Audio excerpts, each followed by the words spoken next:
Сякаш Древен Рим е една от най-разпознаваемите от минали империи и покрай многото филми, които сме гледали, може да ни се стори, че знаем абсолютно всичко за нея. Но това е само привидно. Днес се разрових дълбоко в нета и открих някои страшно интересни факти, които просто нямам търпение да ви споделя. Затова останете до края на това видео. Само не забравяйте, че вие определяте коя да е следващата държава или империя. Пишете ми един коментар долу с това, за коя страна искате да научите 50 невероятни факта. Хайде да ви видя. Ако подобно съдържание ви харесва, то не се срамувайте да се присъедините към силното ни семейство, като се абонирате за канала. Цъкнете и камбанката, защото тя ще ви известява за минимум 2 видеа всяка седмица. В новата ми книга 50 невероятни загадки ви разказвам за някои наистина доста интересни тайни. Може да се я поръчате с намаление чрез промокодовете, изписани тук и тук, които ще ви осигурят отстъпки за почти всички продукти в сайтовете Озон и Ардес, както и за другите ми книги от серията Топ Мистериите. Благодаря ви много за подкрепата. Et nunc esparatus ad caputum. Латинския ми е доста ръждясъл.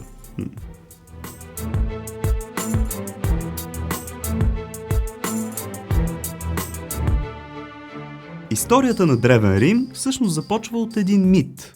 Всички сме чували легендата за братята Ромул и Рем, които са отгледани от вълчица и се считат за основатели на Рим през 753 година преди Христа. Но откъде са се взели тези двамата? Самите римляни се смятали за потомци на Троя, тъй като след войната с гърците, много благородни семейства се преместили на територията на днешна Италия.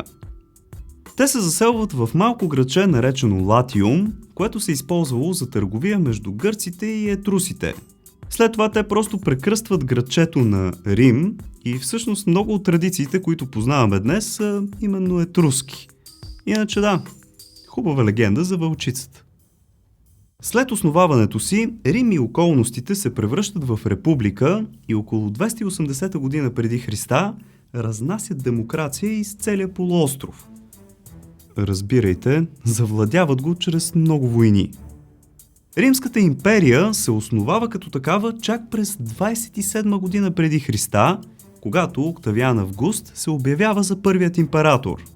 Империята е съществувала цели 500 години, като крахът ѝ настъпва през 476 година след Христа. Ето ви един интересен факт. Ромул се счита за един от основателите на Рим, Октавиан Август е първият император, а последният император е съчетание между двете имена – Ромул Август. Съвпадение? В пика си през 117 година Римската империя достига население от 57 милиона души, което за това време е вау, и територия от 5 милиона квадратни километра. Тоест от Англия до Египет по диагонал и всичко около Средиземно море. След падането си през 476 империята се разделя на две – Западна и Източна Римска империя. А източната е позната още като Византийска, с която ние българите сме имали доста проблеми. Добре, достатъчно история и география, старах се да ги минем максимално бързо и отгоре, защото са много важни неща, но хай сега да продължим с нещата, които няма да прочетете в учебниците. Древните римляни са имали страшно много божества, включително и такива на тоалетната и на канализацията. Познайте сигурно за какво са им се молили. На единия да имат по-здрава перисталтика, за да се изхождат добре, а на канализационния бог изходеното, така да го наречем, да си продължи по живо по-здраво по пътя, да не се застоява много-много. Не знам защо всеки си мисли, че Колизеумът е най-големият тяхен стадион, да го наречем, със своя капацитет от 50 000. Циркус Максимус отново в Рим е събирал главоломните 250 000 души. До ден днешен няма стадион по-голям от този. Понякога арената на Колизеума е била заливана с 1-2 метра вода, за да могат да се пресъздадат морски сражения и победи на империята. Римската империя далеч не е била най-голямата в историята на човечеството. Всъщност тя се нарежда на 28 място по територия. На първо място в тази класация се нарежда Британската империя. А който от вас познае коя е на второ, печели сърце от мен. Римляните и техните наследници водят най-дълго продължилите военни конфликти в историята на човечеството. Цели 681 години война с персите и сега забележете 675 години война с българите. Така че и ние сме рекордьори.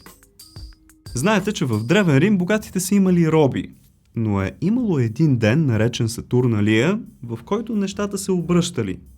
В чест на бога Сатурн, робите имали право да критикуват господарите си и да седят на една маса с тях. Сигурно вече сте чули за този празник във видеото ми с 50 невероятни факта за Коледа.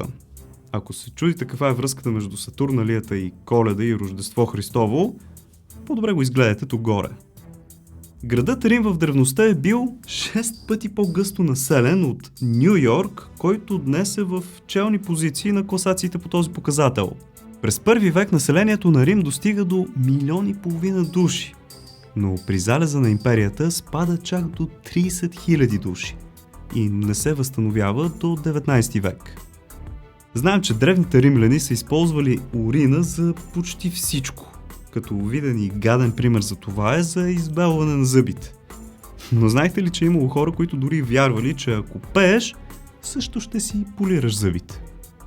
Римляните считали ранните християни за абсолютни атеисти, защото не почитали техните богове. Но още по-странното е, че ги мислили и за канибали. И цялото това нещо идва от израза Христос Бог от любов към хората им дава да ядат от неговата плът и да пият неговата кръв. Всъщност, юдаизмът и християнството са били силно преследвани в империята, защото са били считани за варварски религии. Иначе са нямали проблем да се молят на канализационния бог, нали? Най-зрелищните битки в Колизеума всъщност не са били между гладиатори, а между хора и диви зверове. Абсолютният хит е била схватката между човек и бяла мечка. Мен обаче сериозно ме кара да се замисля как точно са хванали това животно от Северния полюс и са го докарали чак до Рим. Римският цимент или бетон, от който са правили сгради и паметници, бил изключително постижение за това време. В състава му влизала вулканична пепел, която зреяла и придобивала свойствата на камък. Всъщност той се счита за много по-силен и устойчив от съвременния бетон. След падането на империята, тази технология е изгубена за 1000 години. Знаехте ли, че в Древен Рим е имало мол? Благодарение на този бетон те са изградили 4-етажен търговски център, в който е имало над 150 магазина. Тогава е наричан пазарът на Траян, но по-новому би се казвал Траян мол. Пое на колей било едно от най-страшните смъртни наказания в Древен Рим, което се прилагало за убийство на родител. Наказаният бива сложен в кожен чувал, заедно с петел, куче, отровна змия и маймуна, и цялото това нещо се зашива и заедно се хвърлят във водата. Някога замисляли ли сте се откъде идва фразата да нямаш скруполи или да си безскруполен? Скрупул в превод от латински означава малко остро камъче. Такива камъчета редовно влизали в сандалите на младите войници и ги тормозили страшно много, докато маршируват. Старите кучета в армията обаче вече били свикнали до болка с тях в краката си и изобщо не им обръщали внимание. Именно за това се казва безскруполен. Все едно нямаш скруполи, не ти пук. Стар войник. Салема порги – една супер обикновена рибка, която се среща и в Черно, и в Средиземно море, всъщност се явява като най-разпространеният наркотик в Римската империя. Известна е като рибката, която сънува, защото когато я изядеш, подобни на LSD вещества те карат да се отпуснеш и да халюцинираш. Бургазливи варненци изобщо не си го помислите. Знам какво ви е в главите сега. Древните римляни също са делели денонощието на 24 часа, но за тях задължително е трябвало да има 12 часа ден и 12 часа нощ. Така обаче се получавал един парадокс и за тях времето било нещо относително, защото през лятото, когато денят е по-дълъг, един час се е равнявал на 75 минути, а през зимата, когато е по-къс, един час е бил само 44 минути. Как са се разбирали, направо не знам. Опа, ето ни в средата румейчета и ако видеото от тук ви е било интересно, оставете му по един палец нагоре в подкрепа и да продължаваме, защото следват най-пикантните неща. Правилното римско или по-скоро латинско произношение на Юлий Цезар всъщност е Юлиас Кисар. Технически той никога не е бил император, ами пълководец и по-скоро диктатор, който е контролирал Рим от 49 година до 44 преди Христа. 30 години преди това обаче, Цезар е бил отвлечен от пирати, на които постоянно се подигравал заради малкото пари, които искали за откуп. Посъветвал ги да искат най-малко двойно. Когато обаче откупът бил платен, Цезар ги издирил и ги разпнал на кръст заради обидната първоначална сума. Римски императори и високопоставени лица толкова много се притеснявали да не бъдат отровени, че всеки ден консумирали по малки количества арсен и други познати отрови, защото вярвали, че така ще изградят имунитет срещу тях и ако някой се опита да ги убие, те ще бъдат резистентни. Признаците на богатство в Древен Рим били много. Един пример за това е, ако носиш зелени или пък пурпурни дрехи, които са били изкуствено оцветени от багрила, донесени от много далечни страни. Друг признак на богатство е, ако имаш шина или изкуствен зъб. Тогава те били страшно скъпи и някои дори си ги правили нарочно, за да може да се демонстрират наляво-надясно. Когато говорим за дисциплина, много често се сещаме за римската армия. Един легион е бил между 3600 и 6000 души, а един центурион е командвал до 100 човека. Грешно обаче схващането, че военачалниците са заставали начело на битката. Всъщност те са стояли на специални позиции отзад и са ръководили цялостно стратегията. Ако забележат обаче, че губят, задължително се включват в битката и се бият до смърт. Римляните всъщност са къпели доста често, но не използвали сапун, ами специални масла и мазила и едно стъргало, което използвали за сваляне на мръсотията. Искате ли сега да ви разкажа за най-скъпите кулинарни изкушения на богатите римляни? И да не искате, аз пак ще ви кажа, така че слушайте. Език от фламинго, красота, мозък от фазан и, забележете, черен дроб от папагал. Римските колесничари били супер звездите на Древен Рим. Ако трябва да се приравним, те печелили за година около 15 пъти повече, отколкото Лионел Меси, например. Общо взето знаем за два римски императора, които са били тотални откаченяци. Това са Нерон и Калигула, естествено. Първият си взел едно момче, кастрирал го и се оженил за него. Вторият обаче е бил дори по-опасен. Той обявил война на Нептун, говорил си постоянно с Луната, един ден направил мост от кораби, по който галопирал с коня си, който кон по-късно превърнал в сенатор. Все нормални неща. По последни исторически данни обаче се оказва, че тези истории може би са били леко преувеличени от наследниците, защото са искали да уронят престижа на предишната власт. В Древен Рим е имало една супер интересна работна позиция.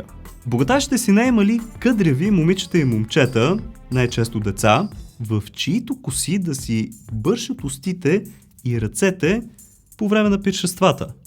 Естествено, всичко се правило срещу заплащане. А как са си миели косите после? Не знам.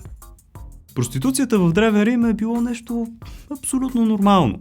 Те дори имали специална валута, наречена спинтрия, която се използвала само и единствено за купуването на подобни услуги. Гладиаторските битки всъщност не са се водили само в Колизеума, ами и в най-обикновените театри.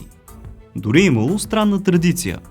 След като единия гладиатор победи другия, победеният се сменя с осъден на смърт и се убива на живо пред публика. Споменах ви вече за римляните и тяхното влечение към урината, за зъбите, но тя най-много се използва за пране на дрехи заради амоняка.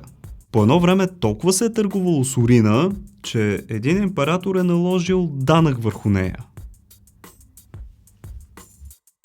Знаехте ли, че глобалното затопляне е започнало още от времето на Древен Рим? От 100-та година преди Христа, чак до 1600-та, емисиите на метан били необичайно високи. Смята се, че заради едрия рогат добитък, който се отглеждал в рекордни количества, за да може да се изхрани империята, а както знаем, той е отделял доста метан. В Древен Рим е имало страшно много публични тоалетни и всички си ходили заедно по голяма нужда, без отделения. Това е окей, но фактът, който ме изуми най-много, е, че за да се избършат, са използвали гъби, вързани на пръчки, които просто са били изплаквани от предният им ползвател. Най-сериозните пришества в историята на Римската империя са били давани от император Вителий. По 4 пъти мощно на ден. Закуска, обяд, вечеря и голяй. Ядене и пиене направо до пръсване, независимо, че е примерно 9 часа сутринта. Но хроникьорът Сефтоний пише, че императорът се е справил страшно добре с задачата, защото е разработил много ефикасна система на повръщане. Римляните обичали да си похапват предимно легнали, като използвали само единствено пръстите си и тук там е някоя друга лъжица за по-течните неща. Знаехте ли, че реално имаме само един източник за по-древната история на Рим и това е Тит Ливий. От 142 книги, които е написал, до нас достигат единствено 35. Буквално всичко, което знаем за периода преди 50-та година преди Христа, е от него. Всеизвестната римска пътна мрежа, която е устойчива до ден днешен, всъщност е била изградена за бързото придвижване на войските, но е позволено да се използва от търговци за придвижване на хора. Спартак е може би най-известният гладиатор от всички. Той оглавява и най-голямото робско въстание срещу Рим. Знаехте ли обаче, че историци смятат Спартак за тракиец, който идва от племето Беси в Родопите? Има много филми по темата, може да ги изгледате. Най-продаваният артикул около Колизеума бил пот от гладиатор, а по-богатите си позволявали кръв от убитите бойци, която пиели, защото вярвали, че им давала суперсили. До ден днешен за едно от най-големите инженерни постижения се считат акведуктите, които доставяли вода до градовете и така им позволили да станат наистина големи. Ако имате шанс, посетете този в Пондюгар. Пък ако не, елате до Пловдив. И тук си имаме такъв. Те са на над 2000 години. Всъщност забравих да спомена и трети откачен император. Това е Комод. Той се е обявил за превъплъщение на Херкулес и е искал да бъде признат като бог. Освен това прекръстил повечето месеци в годината на него самия и внесъл същински хаос в империята. Ако видеото ви е харесало, дайте по един палец нагоре в подкрепа, пък ако не, дислайк. Вече няма палец надолу и не може да видите колко са на брой, така че жалко за хейтерите, братче. Ударете по едно рамо в това, което правя, като споделите това видео в социалните мрежи. Така буквално само с 1-2 клика ми помагате много, за което ви благодаря. Абонирайте се и супер лесно за канала, като натиснете кръгчето с моята снимка, след това червеното бутонче и не забравяйте да биете една камбанка, за да ви известява когато кача нещо ново. Ако пък случайно разполагате с още свободно време, което искате да прекарате научавайки нови и готини неща, натиснете на някой от ето тези двете видеа тук. Благодаря ви, че за пореден път бяхте с мен. Чао! И до нови срещи!